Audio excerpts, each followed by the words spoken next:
ትናንትና ሁለት እንግዲህ ወደ አኽራ የሄዱት ታላቁና ታዋቂው ዓሊማችን ሙፍቲያችን አሸይኽ አብዱልዓዚዝ ቢን አብዱላህ ምን ይላሉ? ኡሲኩም ኢኽዋኒ አሸባብ ይላሉ። ወንድሞቼ ወጣቶችን እመክራችኋለሁ ቢተቅወላህ የአላህን ፍራቻ። በተለይ ወጣቶች ሁሌም አላህን ልንፈራ ይገባል ብሎ ሲመክሩን ነበር። ኡሲኩም ቢሰለዋቲል ኸምሳ አምስቱን አውቃት ሰላቶችም ደግሞ አዘውትራችሁ እንድትይዙ መክራችኋለሁ።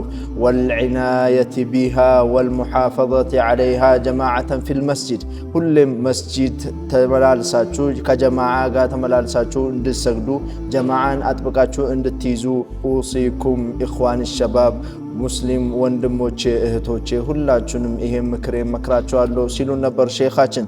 ኡሲኩም ኢኽዋኒ ብሩል ዋሊደይን አሁንም ምን ይላሉ? መልካምን መዋል ለእናትና ለአባት ብቻ አይደለም።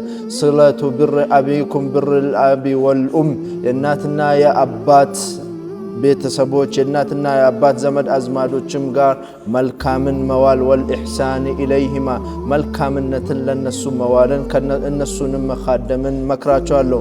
ፈዛከ ሚን ዋጅባቲል ኢስላም ይሉናል። ይሄ ደግሞ የእስልምና ግዴታችን ነው እያሉ ሲመክሩን ነበር።